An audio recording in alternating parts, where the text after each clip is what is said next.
Hey, good morning. Good morning. It is I don't know what time it is.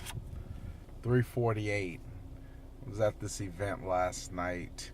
I had the opportunity to meet a professional NFL player. And what was so cool was the setting it was in was in a very spiritual setting, and there were some real questions asked, and what had come about was even people with millions of dollars had problems. They have problems too. They're not immune to the things that take place in everyday to day life. And this person had been the number three prospect in the country and went undrafted, and then got picked up and ended up becoming a 5 year veteran. And from being a 5 year veteran with the Pittsburgh Steelers to in his second year, the same people who were crying for him when he didn't get drafted because they understood his pain and what he must have been going through, meaning his father and his mother. His father subsequently, after spending some good time with him, kind of completely out of nowhere passed away. Um, so he really kind of talked about how he stayed in faith at different intervals of his life, and really relied on the word of God and not his own understanding. And I know for some people that's hard to believe, that there's this external spirit or force that is creating what it is that you have. Um, but I'm not going to make that decision for anybody. I have another spiritual friend who is going through a lot.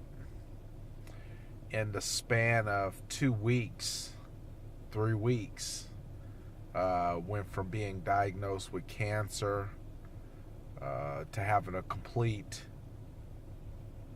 uh, possibly having to have some of her woman uh, parts removed, and then outside of that, being in a rollover accident. I happened to notice it. I seen a picture of it, and I didn't know how bad it was. It doesn't even look like somebody should have walked away from that, honestly. To not having any insurance to take care of it, to being diagnosed with cancer, to possibly losing your breast, um, and still being very strong in faith. We all think we got problems until we have real problems, and then everything has to get put in proper perspective. I have a buddy who I've known for a while, and I remember he used to eat these big bags of candy. And I used to tell him then, man, you should slow down on that. And at the time, I thought I was trying to save his teeth. But he didn't listen to me. Now he has to take multiple shots every day, take an assortment of pills, go see the doctor on a regular basis, cut out, can't have candy, can't have fried food, has to live on a diet that for the majority of his life he was never used to, but forced to live on it now as a result of decisions made before. And I ask him now, I said, was eating those big ass bags of candy and living and eating the fried chicken and all the good stuff, was it worth it? And he says, no, it wasn't. The sad part is that's a decision that you made that is now costing you forever. And he knows that. Just look around, and if sometimes you can't find a reason to be thankful for what you got, maybe you can be thankful that you're not living somebody else's life. because once you get put in the fire, it's time to start putting things in proper perspective. I don't want to go back in the fire to get things in perspective.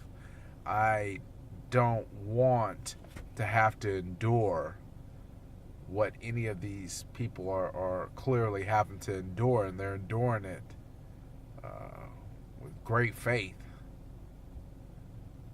But just imagine the problem becomes so real that there's nothing you can do about it at that point. You can't complain it away. You can't cry it away.